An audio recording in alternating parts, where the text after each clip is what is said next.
Immigrant Filipino families share common experiences of cultural transition as they acculturate to life in America. Being a Filipino American, there's a lot of opportunity out there. Even all these years that I've been here for 41 years, I still really truly consider myself as a Filipina. Growing up like that, that was one of the many things that kind of made me different. It's hard. I can't say I'm Filipino. I hang out with a Filipino crowd. I can speak Tagalog. I've wanted to do something about this kind of issue in the community for a long time.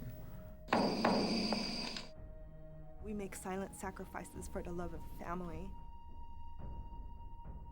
This is a documentary about the experiences of immigrant Filipino parents and their American-raised children. It is a story of conflict, of perseverance, and the struggle for resolution. It is a story of friction between cultures and the attempts to regain and maintain family harmony. My name is Dr. Patricia Eras. What you are about to see are first and second generation Filipino Americans sharing their stories on what it was like to grow up in a Filipino American family, to raise a Filipino American child, and what it means to be Filipino American.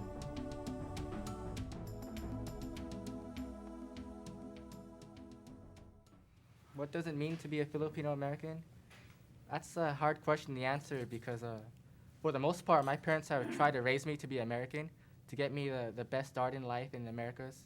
They're trying to raise me to be an American so I can deal with the American society so much better, but they still try to teach me Filipino values and some really goals, like especially respect for everybody.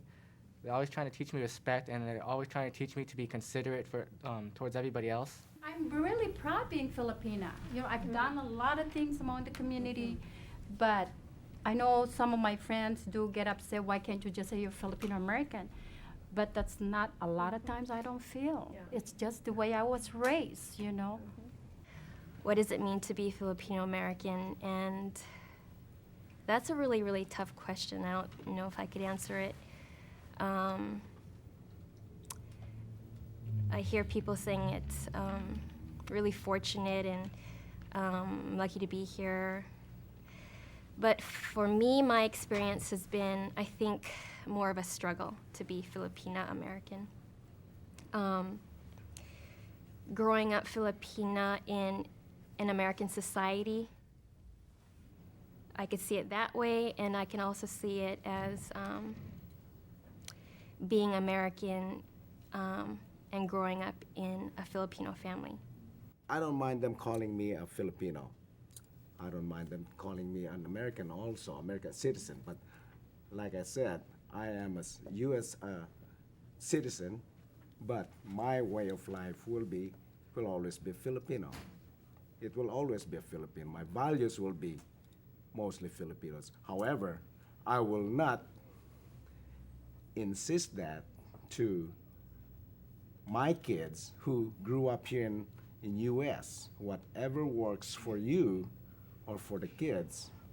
What it is to be Filipino American, I think it's taking that sense of being a Pinay as much as you can. The pride, following through with the traditions, whatever you can. Just basically trying to be you. Many Filipino immigrant parents have to deal with language and employment difficulties. Their social support network is small or unavailable, leaving Filipino immigrants to work through issues of cultural transition on their own. It is not unusual for Filipino parents to work 2 jobs in order to provide opportunities for their children, as well as assistance to relatives in the Philippines. My greatest concern is that I have to work and provide for my children, though my husband is working. And I miss the time when my children were growing. And that's the most important part that I miss, that's when I have to be there and give my values and see how they're forming their personalities and everything. And I wasn't there because my concern is to provide. Work so hard in their life, 2 jobs, both husband and wife, to be a good provider. As a parent raising my kids, I feel like I'm the Superman. Being raised the old ways, I have to carry the big stick. Okay, so what I say goes, no ifs and buts. Okay, That sounds Uh, familiar. and that troubles my kids and my wife. I can relate also with being a husband uh, away from home when the kids are growing up. They don't have a father. And then when I come home, I try to take over as the disciplinarian. They hate it. So that was my stress then. What makes you sad about, raising your children? For me, in fact, I read it here, is the family ties. As I said yesterday, I came from a big family, and family is very important for us back home. Because I grew up in a farm, and you tell them this, what I did at their age, at what level, they have no idea. That happiness that I have, thinking about it, I didn't feel that way when I was there, but going back and being here in America for 25 years, uncomparable.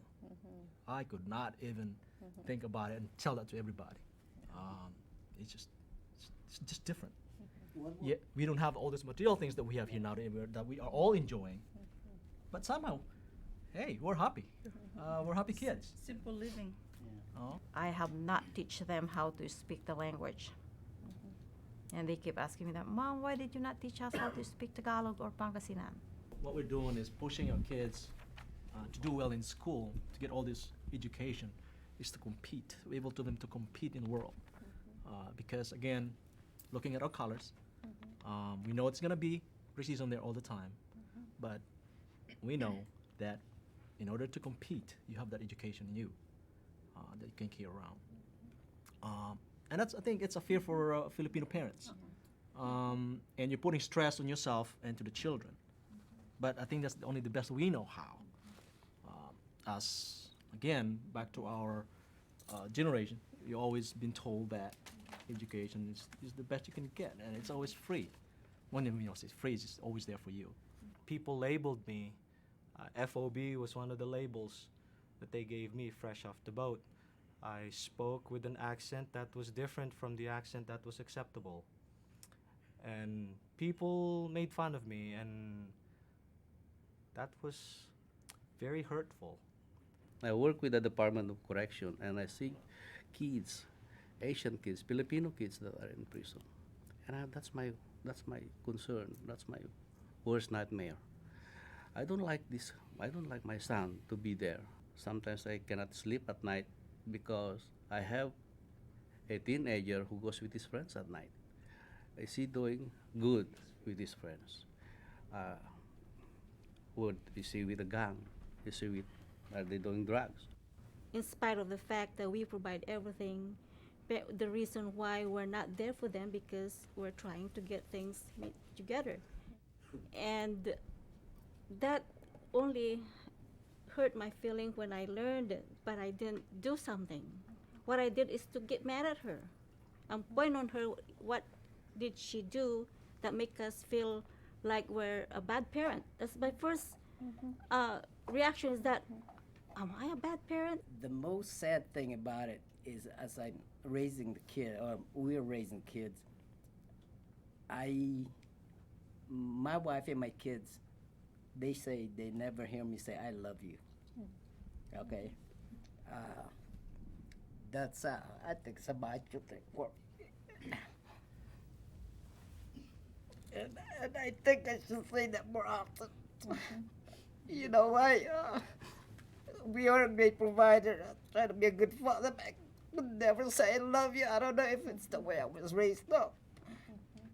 I mean, for as long as I can remember, I know mom and dad loves all their kids, but you know, they never said I love you to me. And but deep inside my heart, they would do anything for me, and I never questioned them. It's in the eyes, it's in the heart, and they don't have to tell me. You know, today the kids need some acknowledgement. some approval. If they do good or bad, or especially if they're good, they need approval, and I can't give them that. My wife reminds me all the time, and they think like if they only do bad, that's when they say something. For me, I think it's not the expression of words. I think the word love has been overused in America. Watching TV, people will say, I love you with a million of people. Come on, give me a break. All right? But maybe individually, yes. But it's being used so much. To the children, patting in the back. You hug them all the time. Hugging them. Once in a while you say love them. And you're right, Rick, I'm also guilty of expressing myself only when I saw something wrong. In adolescence, the need to develop an identity becomes more pronounced. In their search for developing a sense of self, Filipino American teens question family customs, challenge cultural values, and try out new behaviors. In doing so, they will come into conflict with their parents' core values. Filipino core values that call for obedience, closeness to the family, and respect for elders often come into conflict with American values of equality, individualism, self-assertion, and independence. In addition, male and female gender roles become more defined during adolescence. Adolescent boys are allowed to date earlier, stay out longer, and generally require less supervision than Filipino American teenage girls.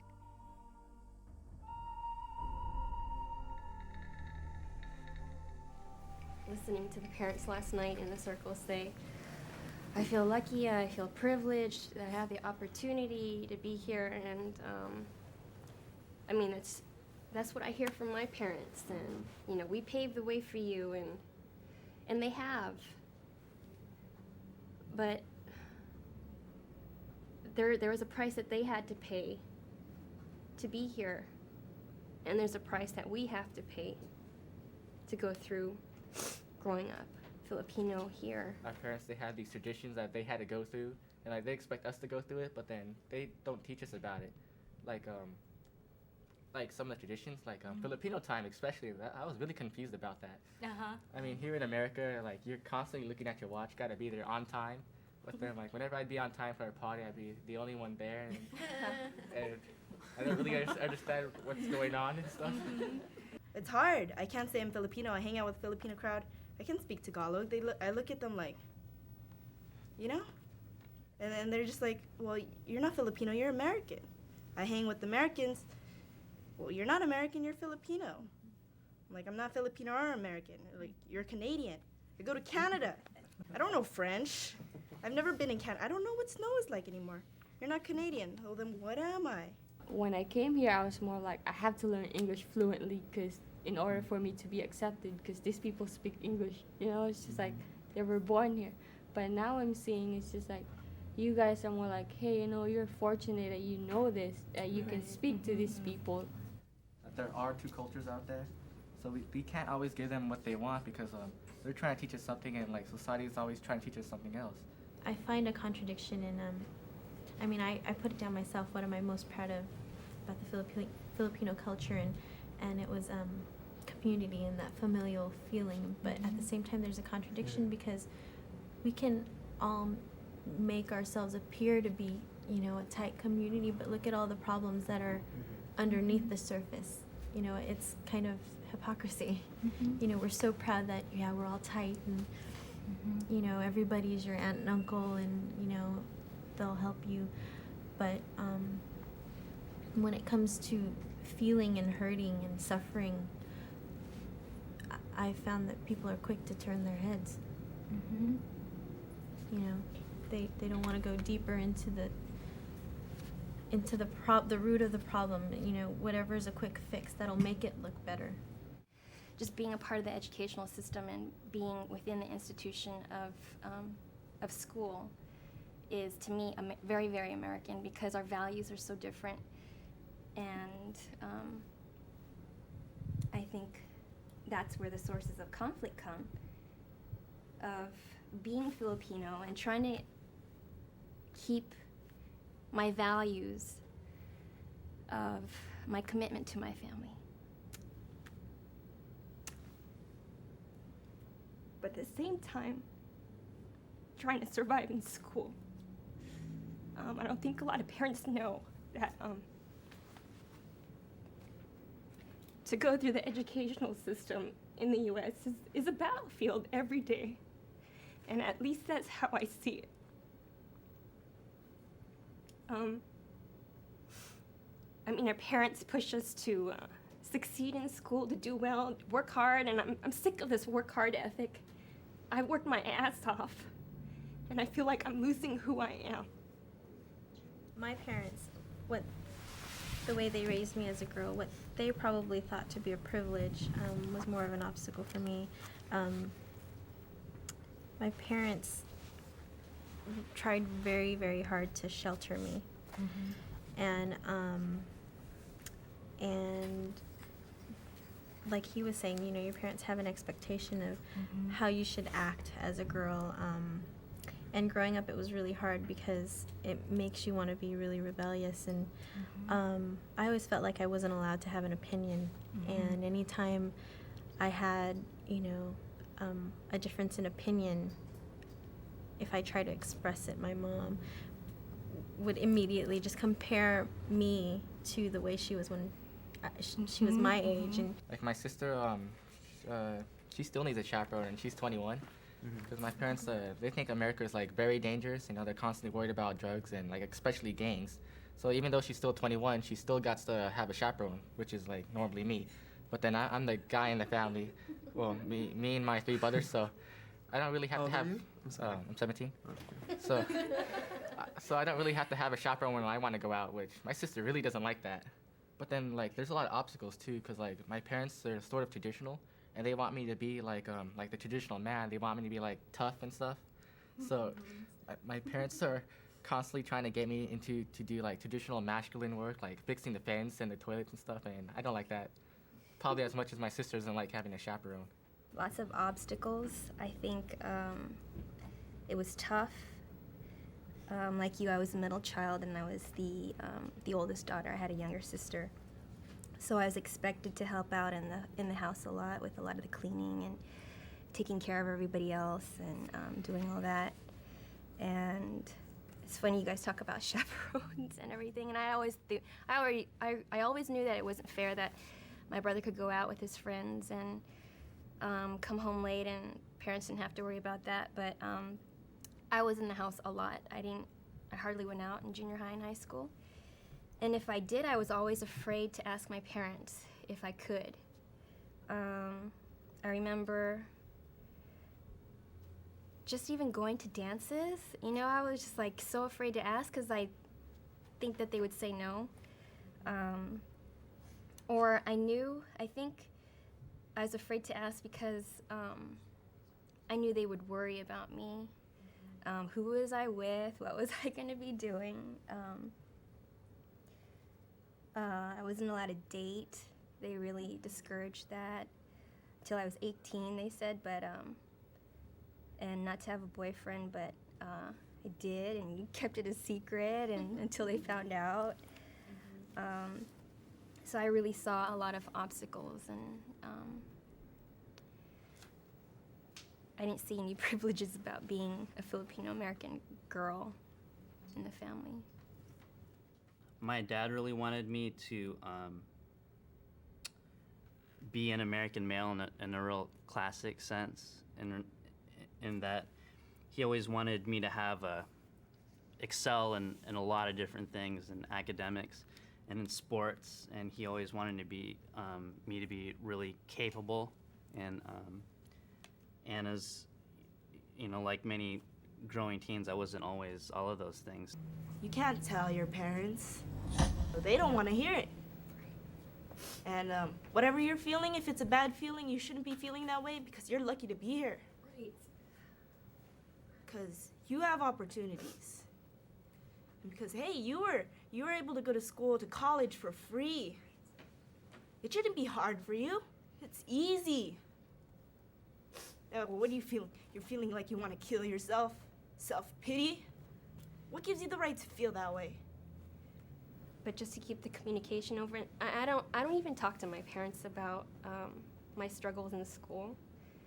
How can I complain to my dad, who works 2 jobs?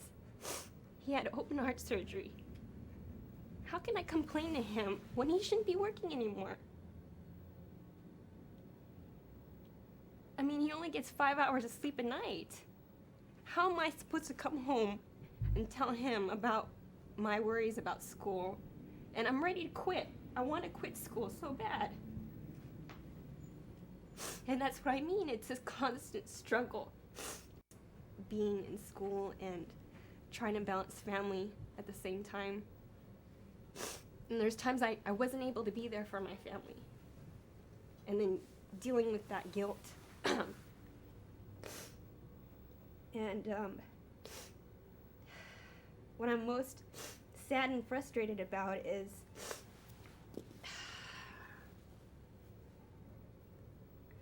not knowing how we can talk to each other before it's too late. I mean, how many of you guys thought about suicide? Honestly, how many of you? A lot of us have. But do our parents know about it?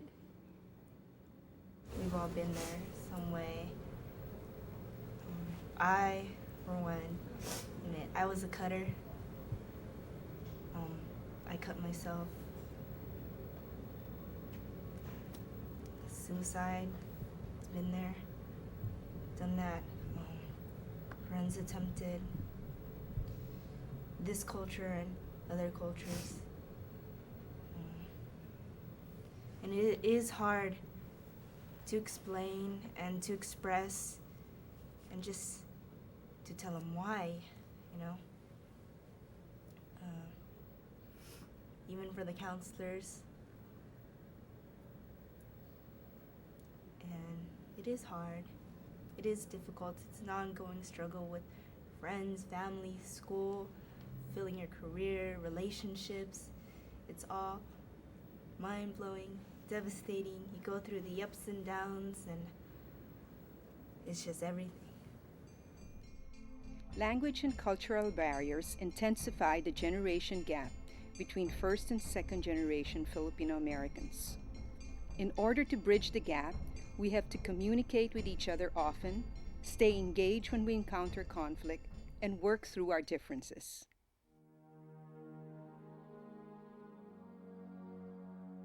How much easier it would have been for me to hear "I love you" from my parents while I was growing up through those years when it was so difficult. Especially those teenage years when we're all so insecure about ourselves. My father passed away 3.5 years ago, arguing with me. I never had the opportunity to say, "Dad, I love you for being my father." That's something that I will have to live for the rest of my life. My relationship with my parents is to reassure them once in a while that I love them, and I know that for sure they're gonna say it back, the word "I love you" to me. When we experience hard times, we often feel very alone. Sharing our stories helps us know we're not. That is why we believe it is important to begin a dialogue within our families and throughout our community.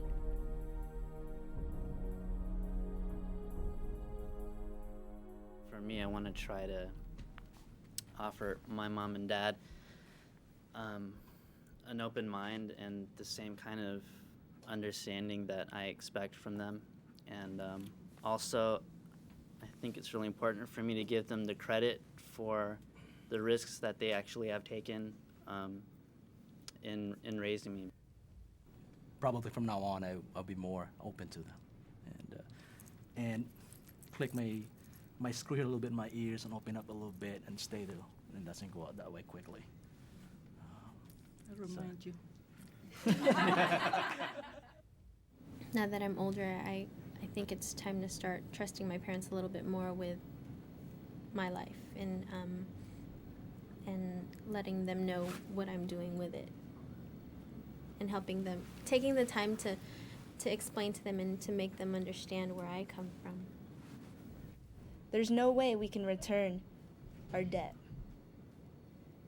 And to have you guys not see it as a debt is, I don't know, amazing. Change makes us vulnerable. It makes us do things that maybe we're not comfortable in doing. But change is necessary for our personal growth. Change is necessary so that we don't have this lag of time to really fully appreciate one another in our family. Change can be painful, and this is why sometimes people choose not to change, because it is more comfortable to stay the way they are. But we must realize that we can't be the way we are. That after our conversation, we are all forever changed. Ang nagdaang araw, kaya'y ating lilimutin. Dating pagsasama, ba ay ating sasayangin? Di ba't noong araw kita'y laging magkasama, laging magkasalo sa lungkot at ligaya? I never sang in public in my life. You did a great job. It was a good one.